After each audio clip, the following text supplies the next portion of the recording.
I remember one of the first times playing organized was at a local CYO league, and my sister Renee picked me up and she said, "How'd the game go?" And I said, "Well, we won 22-0. And she said, "Well, how many points did you score?" And I said, "All 22. I kind of always had a ball in my hand, even when I was just hanging out with my neighborhood friends, always dribbling. The high school played the middle school teachers kind of like the United way. I had to guard him. I'm like, okay, pretty good player, I heard. And so he comes down the court and pulls from 21, 22 feet, just splashes it right in my face 2 times in a row. I'm like, okay, I recognize this guy can play now. Keith Kurowski checks in for Notre Dame, as well as Doug Gottlieb, a pair of guards, one a senior, one a freshman. At a young age, I just kind of had this infatuation with Notre Dame and just thought it'd be a tremendous opportunity. I get a tremendous education and play at a really high level. Boy, what a story of this young man's battling adversity. I mean, he's been hurt most of his career. At once a crown jewel of their recruiting class. Just hasn't had the opportunity to really develop because of the injury.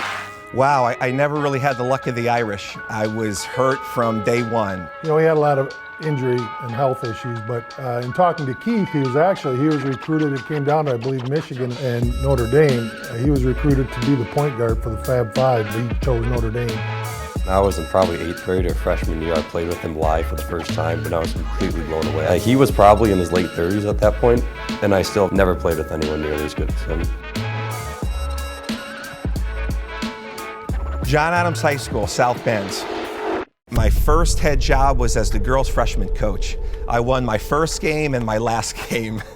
You just see things a lot differently as a coach than you do as a player. So those girls taught me a lot.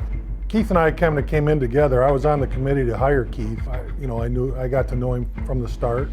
I just was really impressed with the Sturgis community. They've had a great basketball program long before I arrived here. It checked a lot of boxes. I mean, people don't understand how much time he invested in coaching basketball at Sturgis.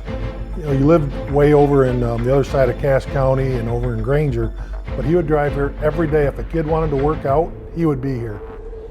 We have an expression. Everybody hears, but very few listen. I'm fiery.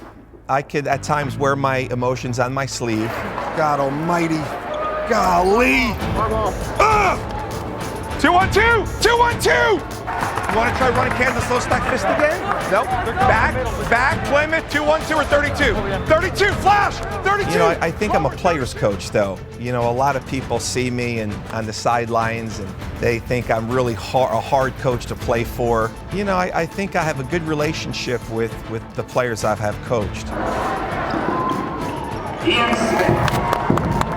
Job, Ian. Good job, buddy. He's not afraid to get after kids, no matter who you are, but then he'll be the first one to come and pat you on the back. Good job, Gibby. Good job, Gibby. When it's going to go him. When you get it there, no juniors. Good rebound. Good job. Good job. They know he go through a wall for him. I think that's huge for them.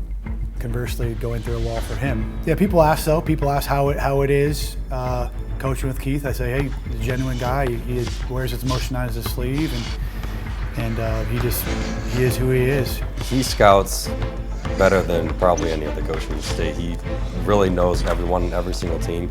Even if it's like a team that we know we're going to be for sure. He'll still bring in film, tell us all, like, you know what, these Bronson guys will probably start for us. I don't know why you guys are so cocky. And he would still have the same game plan. We're going to attack this guy, we're going to play this guy. He really is a student of the game. Certainly as a coach, you experience the highs and lows. I've been fortunate enough to coach really good players, really talented players, and players with solid character. And as a result of coaching good kids and good players, we've been able to have a lot of success here. My goal is to teach them not only the X's and O's of basketball, but able to impart a lot of life lessons and teach them, how to overcome adversity. So I'm really big into that, being able to motivate and mold their characters and make sure they've had a good sports experience when they're done playing for me.